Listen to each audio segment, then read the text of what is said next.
మాట 7వ మాట 7 అనే అంకెకు చాలా ప్రాముఖ్యత ఉందని మరి జోసఫ్ అంకుల్ చెప్తూ ఉన్నారు.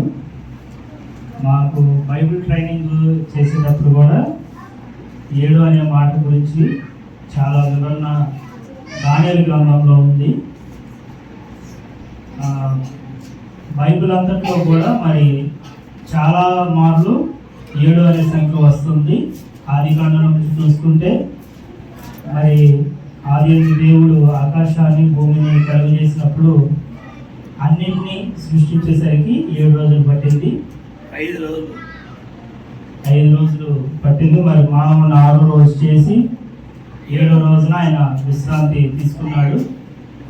అదే రీతిగా 7 అనే మాటకు కూడా చాలా అర్థవంతమైన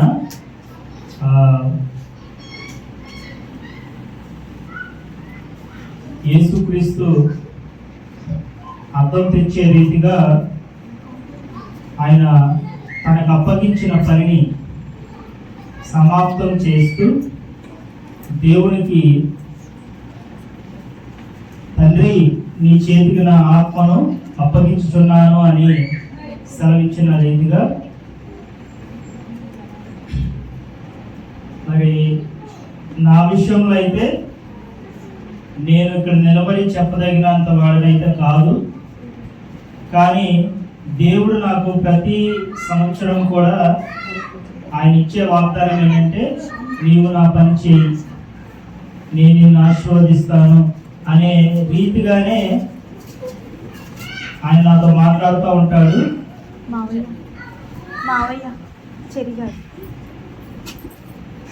లోకసు వార్త 23:46 అధ్యాయంలో 46వ వచనంలో మరి తండ్రి నీ చేతికి నా ఆత్మను అప్పగిస్తున్నానని చెప్పి అన్నాను. దీనికి నేను ఒక టైటిల్ అనుకున్నాను.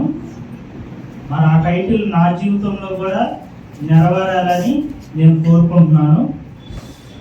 కార్య ఆరంభము కంటే కార్య అంతము గొప్పది. మనం ఏది సాధించాలన్నా కూడా ఫస్ట్ మనం ఎల్కేజీ నుంచి తీసుకుంటే 10th క్లాస్ డిగ్రీ డిప్లొమా వరకు కూడా మనం ఇంకా సాధిస్తూనే ఉంటాం. దానికి అంతం ఎప్పుడు అనేది అంటే ప్రతి దానికి కూడా ఒక ఎగ్జామినేషన్ అనేది దాని అంతం. ఫస్ట్ క్లాస్ చదివిన తర్వాత సెకండ్ క్లాస్, ఫస్ట్ క్లాస్లో ఎగ్జామ్ అయిపోద్ది, మళ్ళీ ఫస్ట్ క్లాస్కి వెళ్ళేవాడు. స్కూల్ మార్క్స్కే ఒకవేళ ఏదైనా బెటర్మెంట్ కోసం అయితే కొంతమంది జాయిన్ చేస్తారు, కానీ సెకండ్ క్లాస్ అయిపోయిన తర్వాత మళ్ళీ ఫస్ట్ క్లాస్కి వెళ్తారు, కానీ మళ్ళీ సెకండ్ క్లాస్లో జాయిన్ అవ్వదు. అట్లాగా మనం ఏ పని స్టార్ట్ చేసినా దానికి ఒక ముగింపు అనేది ఉంటుంది. ఇందాక అనితకు చెప్పినట్లు 2012 మరి అక్క బాప్టిజం తీసుకున్నప్పుడు చెప్పింది. నేనైతే 2017లో తీసుకోవడం జరిగింది. అన్ఎక్స్పెక్టెడ్గా నేను పేరు కూడా ఇవ్వలేదు ఆ రోజు, కానీ నేను తీసుకుంటానని చెప్పి వెళ్ళటం అయితే జరిగింది. కానీ ఆ రోజు నేను ఒక తీర్మానం తీసుకున్నాను, ఇక నుంచి నా తండ్రి పని నేను చేయాలి అని నేను ఒక తీర్మానం తీసుకున్నాను. అది కార్య ఆరంభం. కానీ అక్క చెప్పినట్లుగా మనకు తెలిసి తెలియని వయసులో మనం తీసుకోవటం, దాని మీద అవగాహన లేకపోవటం వల్ల నేను తర్వాత బైబిల్ ట్రైనింగ్కి వెళ్ళడం జరిగింది. 2017-18లో ట్రైనింగ్కి వెళ్ళడం జరిగింది. ఆ ట్రైనింగ్లో మరి తర్వాత కొంచెం ట్రైనింగ్ పూర్తయిన తర్వాత చర్చిలో మాకు ట్రైన్ మెసేజ్లు చెప్పాలని, తర్వాత చర్చి కార్యక్రమాల్లో ఉండాలి మీరు అని చెప్పి మాకు చెప్పినప్పుడు నేను స్టార్ట్ చేసినప్పుడు కొంచెం గొడవలు అనేవి జరిగినాయి అక్కడ.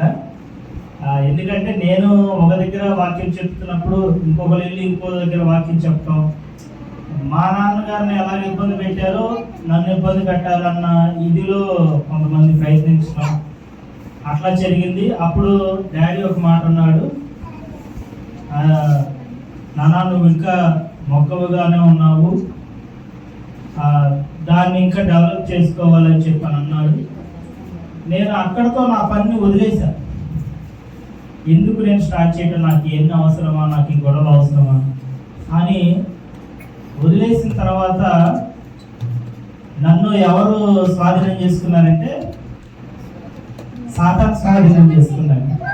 మీ అందరికీ తెలియకపోవచ్చు, కానీ నేను ఈ రోజున ధైర్యంగా నేను చెప్తాను. నా జీవితంలో జరిగిన నా సాక్ష్యం ఏంటంటే, నేను తెలుసుకున్నది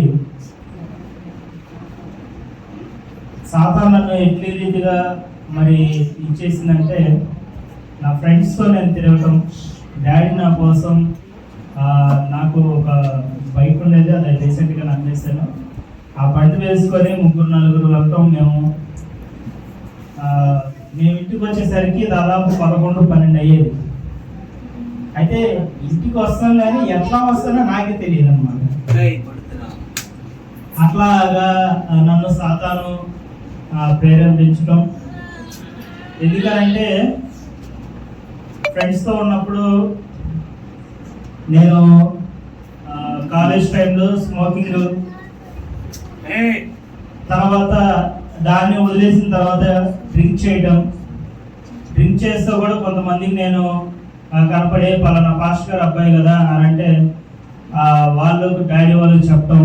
కానీ నేను ఇంటికి వచ్చేసరికి మాత్రం చాలా నార్మల్గా, నాకేం తెలియదు అన్నట్టుగా నేను ఇంటికి వచ్చేవాడిని. బయట మాత్రం వేరే రీతిగా ఉండేవాడిని.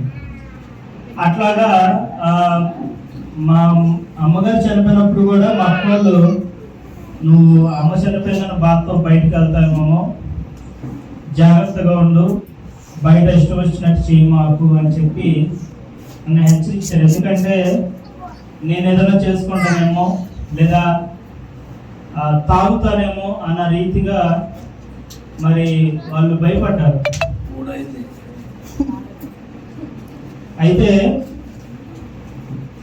నన్ను ఫస్ట్ మార్చడానికి నాకు ఒక అన్నయ్య చెప్పిన వాక్యం కూడా ఇదే, కార్యారంభం కంటే కార్యాంతమే మీరు అని.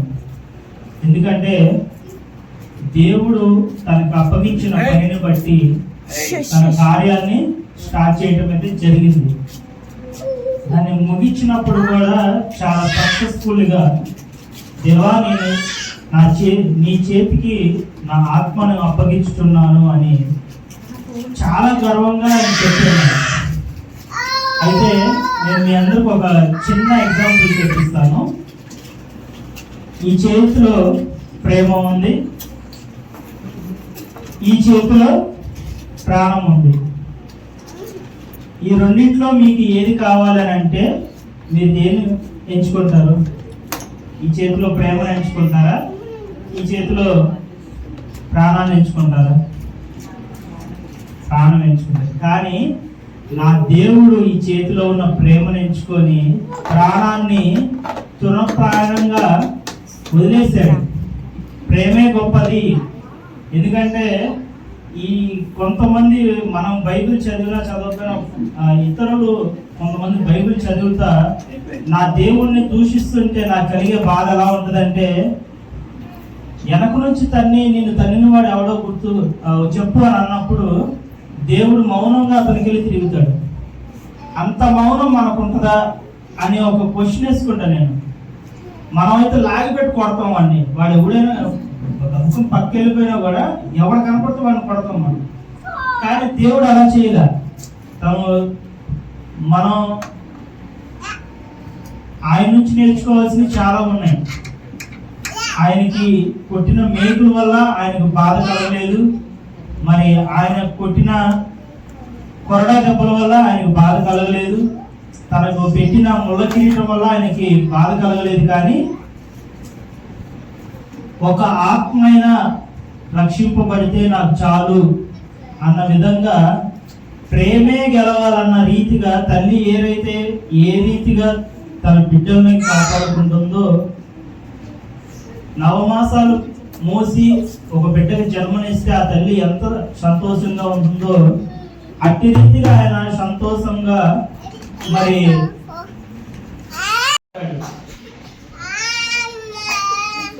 నేను చాలా రాసుకొచ్చా కానీ చెప్పడానికి టైం లేదు. ఎందుకంటే చిన్న పిల్లలు కూడా ఆకలితో ఇక్కడ ఉన్నారు కనుక ముగింపు సందేశానికి నేను వస్తాను. ఎందుకంటే 4 పాయింట్స్ నేను రాసుకొచ్చుకున్నాను, కానీ 4 పాయింట్స్ నేను చెప్పలేను, ప్రజెంట్ టైం లేదు.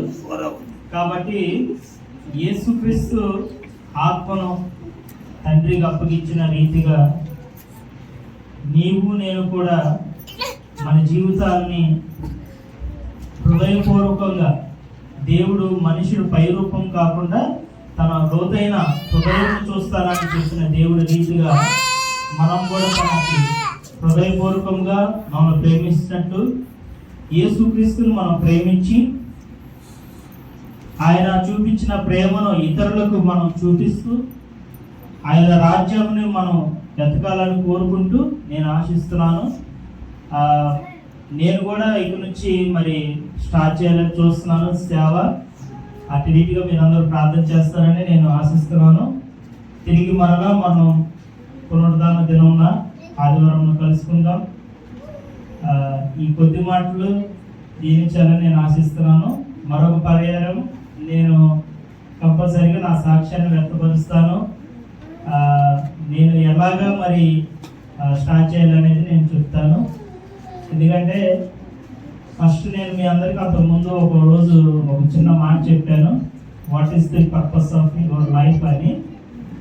దేవుడు ఏ ఉద్దేశం చేత అయితే మరి లోకానికి వచ్చి ఉన్నాడు, మనము అదే ఉద్దేశం చేత లోకంలోకి వచ్చి ఉన్నాము. అందుకనే భక్తుడు, నేను పాపంలో పుట్టి ఉన్నాను, పాపంలోనే నా తల్లి నన్ను గర్భంలో ధరించింది, నేను పాపిని కనుక నన్ను పవిత్రుడు పరచమని చెప్పిన రీతిగా మనం చేయాల్సిన పని ఏంటి అనే ఒక క్వశ్చన్ వేసుకుంటూ, నాకు ఈసారి ఏదన్నా అవకాశం ఉంటే నేను కంపల్సరీగా దాని గురించి వాక్యం తెలియజేస్తాను. కాబట్టి ఇప్పుడు చెప్పిన మాటలు ఏదైనా తప్పులు ఉంటే క్షమించండి. Thank you.